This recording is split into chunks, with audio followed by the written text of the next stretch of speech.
Bonjour à tous, j'espère que vous allez bien. Donc dans cette nouvelle vidéo, je vais parler d'Union latine pour faire une comparaison avec l'Union européenne et comme ça on va pouvoir parler de monnaie fiduciaire et d'or. Mais avant toute chose, n'oubliez pas de vous abonner à cette chaîne si ce n'est pas encore fait, de liker, de partager et d'activer la cloche pour ne manquer aucune autre vidéo et on va pouvoir attaquer le sujet dès maintenant. Alors l'Union latine, en fait, qu'est-ce que c'est?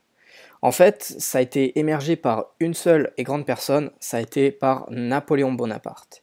Et un jour, Napoléon Bonaparte, il a dit une phrase historique, il a dit « Il y aura dans toute l'Europe uniformité de la monnaie, ce qui sera d'un grand avantage pour le commerce. » Il a essayé d'introduire le franc germinal, donc cette pièce d'argent, mais ça n'a pas été un grand succès pendant ses conquêtes napoléoniennes.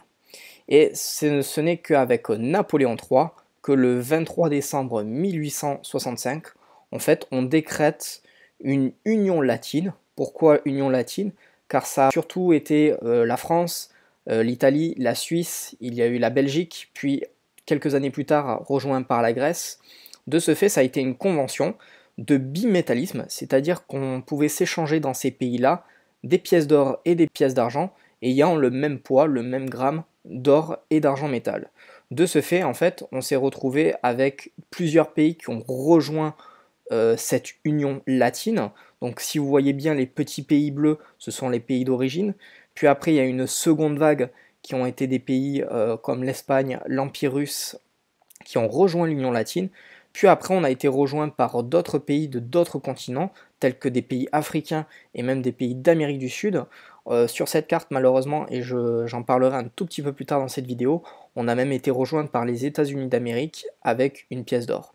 Donc vous voyez que tous ces pays-là, ils pouvaient s'échanger des biens et des services grâce à cette union latine avec le bimétallisme or et argent métal. Donc par exemple en France, on avait le 20 francs, en Belgique, on avait le franc Léopold. Ensuite, en Italie, on avait la lire. En Russie, on avait le rouble. Puis après, on a eu le drachme avec la Grèce. Et on a eu même le bolivar avec le Venezuela. Donc tous ces pays-là, en fait, ils avaient une convention, c'est-à-dire que tant que la pièce d'or faisait le même poids, en fait, on aurait pu échanger des biens et des services. Donc j'aurais pu très bien aller au Venezuela avec mon franc et l'échanger un bien et un service. Et quelqu'un qui venait du Venezuela aurait pu très bien échanger son bolivar contre un bien et un service en France. De ce fait, on a eu quelque chose qui ressemblait à l'Union européenne, c'est-à-dire qu'on avait, par exemple, demain on peut aller en Allemagne, en Italie, en Espagne, avec des euros, et on peut s'échanger des biens et des services. Donc c'était le même processus. Mais il y a eu la fin de l'Union latine en 1927, et de ce fait, je souhaitais en parler plus en détail.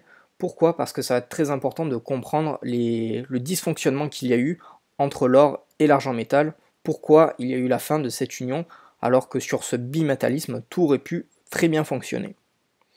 En fait, la première chose, c'est qu'on a eu le retour de la monnaie papier en 1914. Ça a été une très grosse erreur, c'est-à-dire que dès que la France, l'Allemagne sont rentrés en guerre, on ne savait pas combien de temps allait durer la guerre, si elle allait durer 6 mois, 1 an.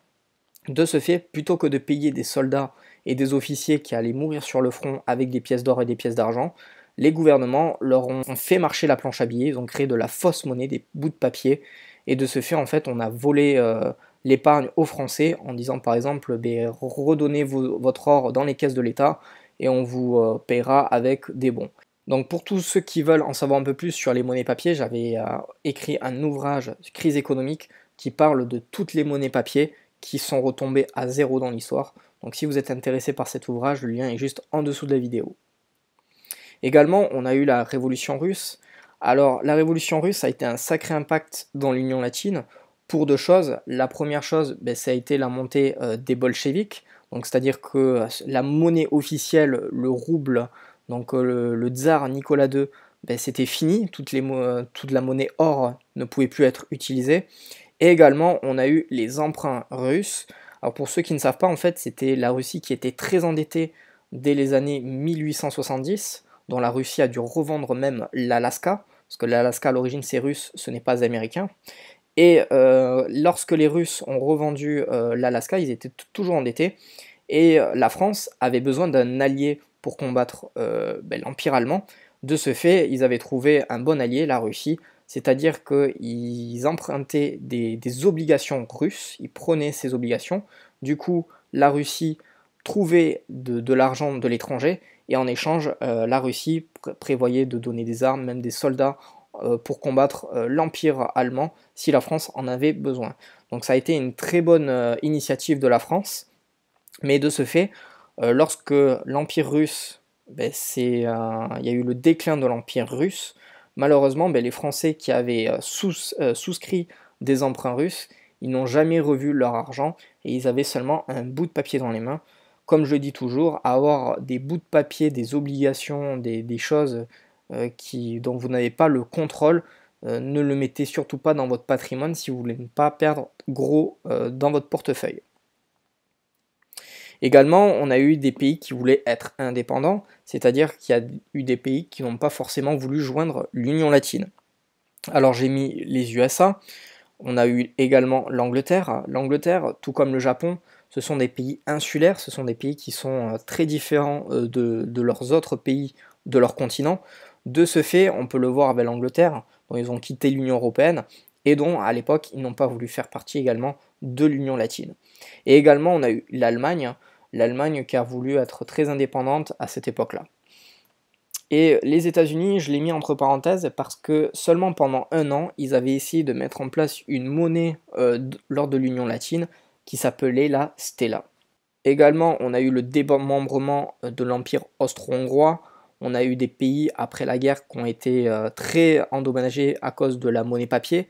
Ce fut le cas de nombreux pays, la France, mais également l'Allemagne, etc. Donc tout à cause de la monnaie papier, d'avoir fait durer la guerre plus longtemps qu'elle n'aurait dû réellement durer. De ce fait, on s'est retrouvé avec beaucoup de pays qui sont endettés. Et également, le dernier point, c'est la Suisse qui a été le dernier pays à quitter l'Union latine. De ce fait, plus personne a voulu après retourner sur le bimétallisme entre l'or et l'argent métal.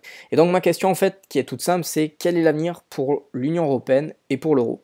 Car vous le savez très bien, en fait, on a l'euro qui n'est pas utilisé par tous les pays, notamment le Danemark, la Suède, la Roumanie, on a aussi la Hongrie, enfin tous ces pays-là sont dans l'Union européenne, mais ils n'utilisent pas l'euro. Et on peut le voir également sur un autre graphique qui est très simple, qui en dit beaucoup, c'est l'évolution de l'euro par rapport à l'or. En fait, l'or, il garde toujours la même valeur, l'or c'est l'étalon, et tandis qu'on imprime et qu'on fait marcher la planche à billets, l'euro se dévalue.